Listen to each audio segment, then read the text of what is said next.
Shalom Bapak Ibu Saudara yang dikasihi oleh Tuhan. Pagi hari ini bersyukur kalau kita masih boleh ada sampai saat ini, itu semua hanya karena kasih karunia Tuhan dalam hidup kita.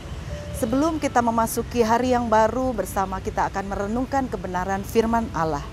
Pagi hari ini saya memberikan judul Tuhan Penentu.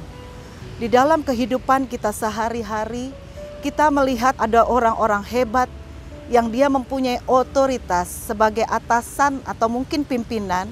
Mereka punya penentuan yang mampu mengontrol semua proses yang harus dilalui agar dapat mencapai target tertentu. Tetapi kalau kita melihat di dalam kehidupan sehari-hari, tidak sedikit orang-orang yang punya otoritas tersebut, mereka bisa saja gagal. Karena mereka gagal mengendalikan situasi, mereka gagal mengendalikan fakta yang mereka hadapi.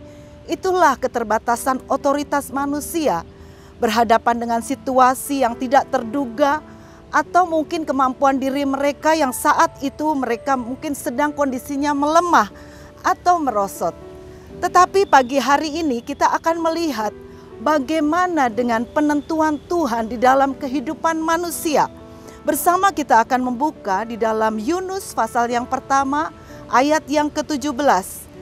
Maka atas penentuan Tuhan datanglah seekor ikan besar yang menelan Yunus. Dan Yunus tinggal di dalam perut ikan itu 3 hari 3 malam lamanya. Kalau kita melihat latar belakang dari peristiwa ini, di mana pada saat itu Nabi Yunus diutus oleh Tuhan untuk pergi ke sebuah kota yaitu Niniwe.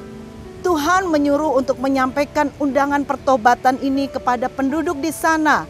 Dan Niniwe ini adalah kota yang sangat besar karena berpenduduk lebih dari 120.000 orang. Tetapi di satu sisi kejahatan kota Niniwe telah melampaui batas. Sehingga Allah berfirman, jika mereka tidak bertobat, maka Niniwe akan dihukum oleh Allah. Tetapi seperti kisah yang sudah kita ketahui, di dalam kisah Yunus ini, saat Yunus menerima panggilan daripada Tuhan, dia tidak taat kepada Tuhan. Nabi Yunus justru dia melarikan diri dari panggilan Tuhan. Dia yang disuruh pergi ke Niniwe, tetapi justru dia melarikan diri naik kapal pergi ke Tarsis, jauh dari hadapan Tuhan. Sehingga kita tahu bahwa Tuhan mendatangkan angin ribut ke laut dan terjadilah badai yang sangat besar. Sehingga pada saat itu kapal hampir terpukul hancur. Ketakutan dahsyat itu terjadi di kapal. Mereka mungkin melakukan banyak upaya supaya mereka bisa selamat. Bahkan mereka memberikan perintah untuk mereka memanggil nama Allah, memohon pertolongan daripada Allah. Dan banyak cara ditempuh oleh mereka. Dan pada akhirnya mereka membuang undi. Dan sampai tibalah waktunya bahwa undi tersebut jatuh kepada Yunus. Dan pada saat itu Yunus mengakui dosa ketidaktaatannya kepada Tuhan. Badai besar di laut itu terjadi karena kesalahan dirinya. Dan pada saat itu Yunus minta dibuang ke laut. Pagi hari ini kita melihat dalam kisah ini, atas penentuan Tuhan di dalam laut yang berkelora, Yunus dilemparkan.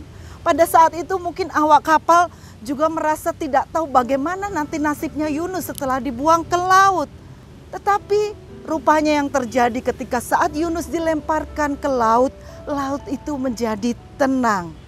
Tetapi Tuhan kita Tuhan yang tidak berdiam diri.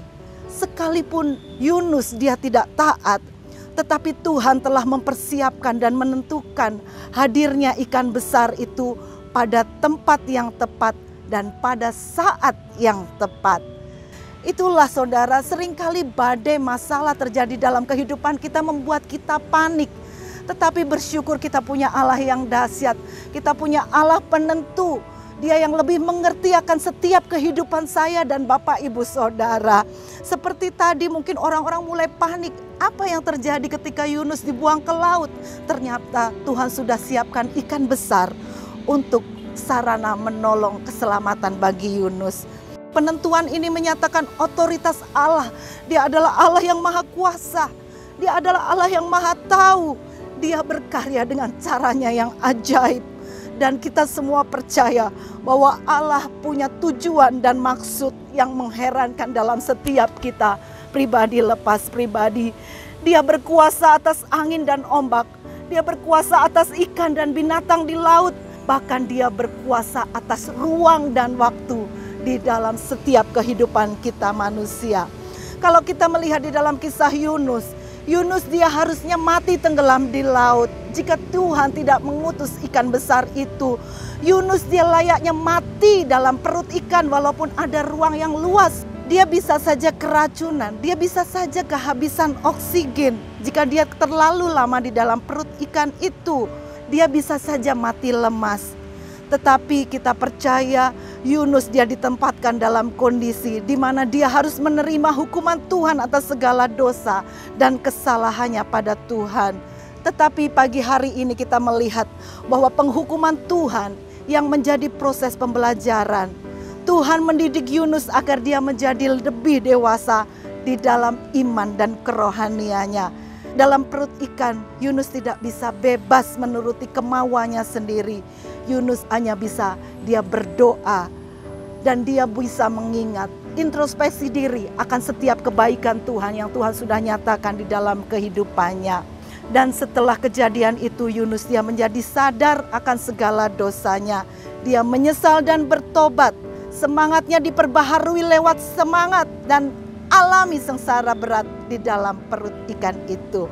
Setelah 3 hari 3 malam dalam perut ikan, atas penetapan Tuhan, ikan itu memuntahkan Yunus ke darat. Di dalam Yunus pasal yang ke-10 di sana dijelaskan, lalu berfirmanlah Tuhan kepada ikan itu, dan ikan itu pun memuntahkan Yunus ke darat. Penentuan dan perkenanan Tuhan seringkali menjadi alasan penting dalam kehidupan kita. Terjadinya karya penyelamatan Tuhan yang mengherankan dan menakjubkan itu terjadi dalam kehidupan kita. Seringkali Tuhan izinkan penghukuman sebagai pendisiplinan Tuhan atas pelanggaran dan dosa kepada Tuhan yang telah membawa pada pembaharuan sikap dan komitmen kepada Tuhan. Atas penentuan Tuhan, Yunus mau dan taat menggenapi panggilan Tuhan. Dia menyampaikan berita penghukuman Tuhan yang akan menimpa Niniwe dalam waktu 40 hari mendatang. Yaitu jika Niniwe tidak mau bertobat dari kejahatan mereka. Ketika Yunus dia menyampaikan khotbahnya dan mendengar khotbah itu, penduduk Niniwe bertobat, minta ampun kepada Tuhan. Raja mengumumkan masa perkabungan, mengadakan puasa massal dan memohon belas kasihan Tuhan. Dan sampai akhirnya Tuhan membatalkan rencananya untuk menghukum Niniwe. Yunus dipakai Tuhan secara luar biasa untuk membawa penduduk Niniwe pada pertobatan yang besar sehingga Allah membatalkan penghukumannya. Puji Tuhan Bapak Ibu Saudara, pagi hari ini setelah kita melihat kisah ini, di atas semuanya itu Tuhan gagalkan rencana Yunus untuk pergi ke Tarsis untuk keselamatan kota Niniwe. Tetapi di atas semuanya itu Allah mau keselamatan pribadi terjadi atas kehidupan Yunus. Pagi hari ini mungkin ada masalah badai besar sedang terjadi dalam kehidupan kita. Kita percaya bahwa rencana Allah itu tidak pernah gagal dalam hidup kita. Mungkin saat ini kita sedang mengalami hal-hal yang tidak enak, fakta yang tidak enak. Mari kita mau tetap responi firman Allah. Kita mau aminkan firman dan kita mau imani firman itu terjadi dalam kehidupan kita. Karena Tuhan dia adalah penentu atas setiap kehidupan saya dan Bapak Ibu Saudara semuanya. Puji Tuhan, biarlah kita mau tetap semangat untuk menghadapi dan memasuki hari yang baru pagi hari ini. Mari kita berdoa. Terima kasih Tuhan, kami bersyukur pagi hari ini firman boleh mengingatkan kehidupan kami. Kalau mungkin ada kesalahan, ketidaktaatan yang kami perbuat, seringkali Tuhan izinkan hal-hal tidak enak itu terjadi dalam hidup kami. Badai mungkin terjadi dalam hidup kami, tetapi satu hal kami percaya bahwa rencana Tuhan tidak pernah gagal. Engkau adalah Tuhan atas ruang dan waktu atas setiap kehidupan kami. Engkau yang mengendalikan setiap kehidupan kami.